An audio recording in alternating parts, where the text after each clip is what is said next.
Hello everybody, welcome back to the channel. So in today's video, we are going to be talking about the registration of certain players. We are going to be talking about potential departures within this video. And so we are going to be revolving around Pablo Torre, Jules Koundé, Frenkie de Jong, and Martin Brathwaite. There is plenty to discuss. It's going to be a very informative type of video. But before we go into any of this, I do want to speak about our sponsor for today, and that is going to be the OneFootball app. If you guys want to find out how I do build these videos, where I get my information from, how I find all of these stats and team stats and player stats, all of this is compact within the OneFootball app. If you guys want to find out and follow what's currently going on with your favorite player, your favorite team, if you want to read certain articles about a specific topic within the world of football, the OneFootball app is going to be there to cover for you immediately and live on your phone. If you do want to download the OneFootball app, you can so by scanning the QR code that you do see here on the screen, and there's also going to be a link down below that takes you straight to the App Store. You can download the OneFootball app, set exactly who and what you do want to follow, and then you'll be set and done from there. It's a very easy process. It is for free, and I hope you guys do enjoy it. But now let's go back into the video, and let's first talk about Jules Koundé, because it does say here, according to Jared Romero, that La Liga has given the green light to Barcelona to register Koundé without the sale of any players. And finally,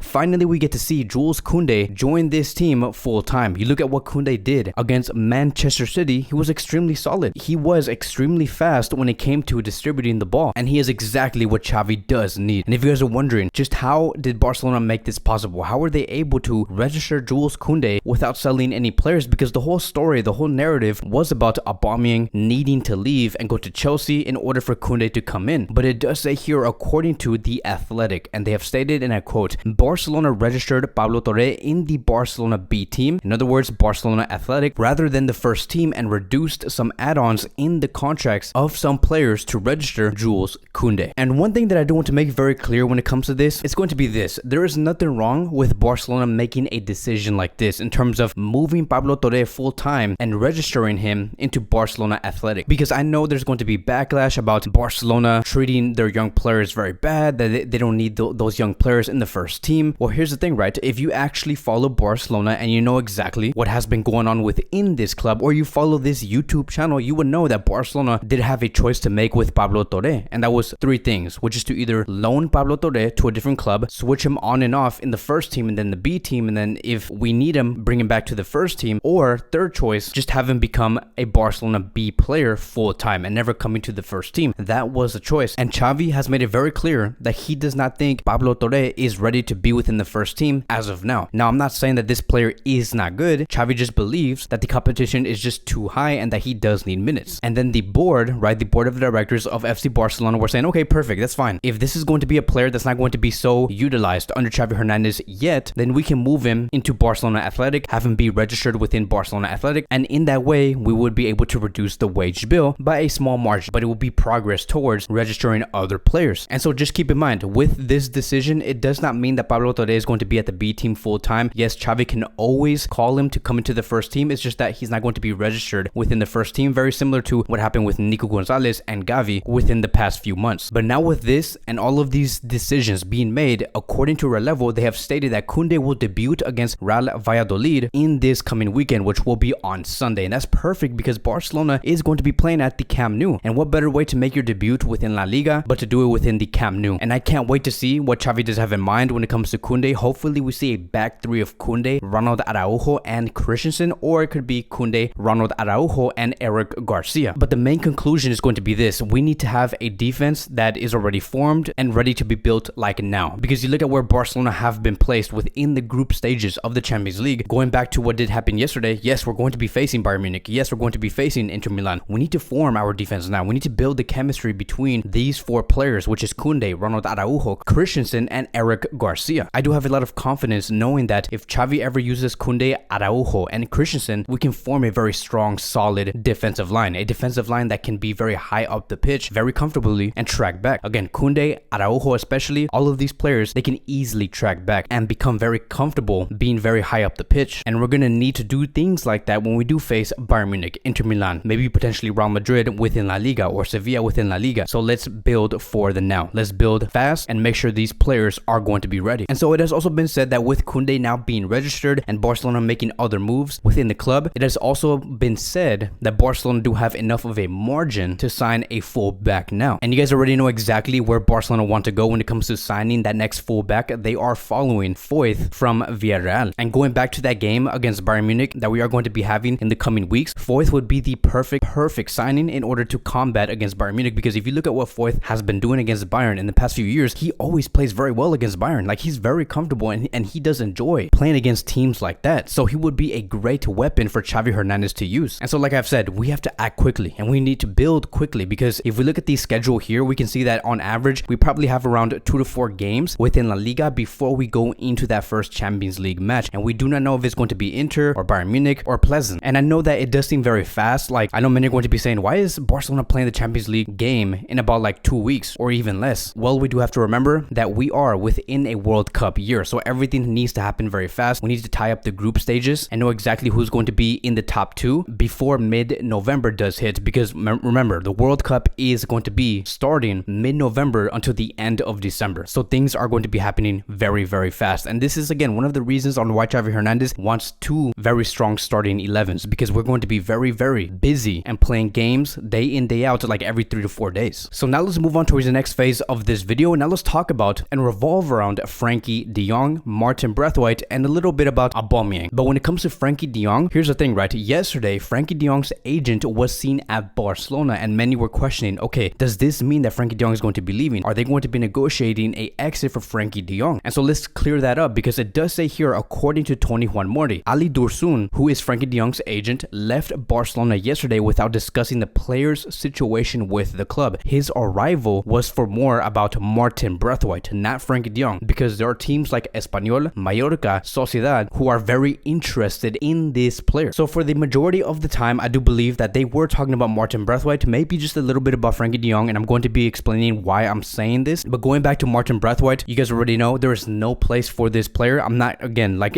with every player that I do talk about when it comes to Barcelona, they're not bad players. It's just that the competitiveness has been so strong as of late, and especially under Xavi's Barcelona. And as of now, it is very unknown on whether we're going to be selling Martin Brathwaite for profit. Like, these 3 clubs that are interested, they might actually get Martin Brathwaite for free, because it does say here, according to Gerard Romero, that Barcelona could pay 2.5 million euros to terminate Martin Brathwaite's contract. And how does this benefit the club? Well, in return, once they do that, they will be able to reduce the wage bill by 3 million euros, and that is immense. The fact that Barcelona could be able to do this would really help this club for the next couple of days, and especially within the transfer window. Like, you look at how they do have space as of now to register a fullback within this club, and now seeing that they might potentially reduce the wage bill by another further 3 million euros, I would not be surprised if Barcelona make a last-minute signing within this transfer window. Like, they might actually do a last-minute attempt. Like, notice how we did not even begin talking about the potential exit of Aubameyang. Like, once Aubameyang does leave and we get those funds and we reduce the wage bill by another 6 million euros or 5 million euros, like I've said, I strongly believe that there are about 1 to 2 players that are being planned under Mateo Alemán and Joan Laporta for them to come into this club. I'm not saying that these players are going to for sure come in, but they're being planned. They are players to target. And when it comes to further information regarding the wage bill, going back to Frenkie de Jong, it does say here, according to Gerard Romero, that Frenkie de Jong is closer to accepting a salary reduction to stay at Barcelona than to leave. So again, this is great news. Reducing the salary even more is going to open up much more opportunities. I'm very optimistic that Barcelona is going to be making a last-minute attempt for Bernardo Silva. Again, I'm not saying that Bernardo Silva is for sure coming to this club, but I do think that for sure they will be making an attempt to bring this player in alongside with Foyth. And so that's going to be it, right? That is the future of Martin Brathwaite. Frenkie de Jong will 99.9% stay within this club. Kounde will be making that debut in this coming Sunday, and so there's so much to look forward to. I'm very excited, very optimistic about this season. Let's do this, guys. I'm pumped. But that is going to be wrapping up today's Barcelona Daily News. Thank you guys so much for watching. If you guys are new here, welcome to the channel. Please like, subscribe, comment, and I will see you guys in the next video.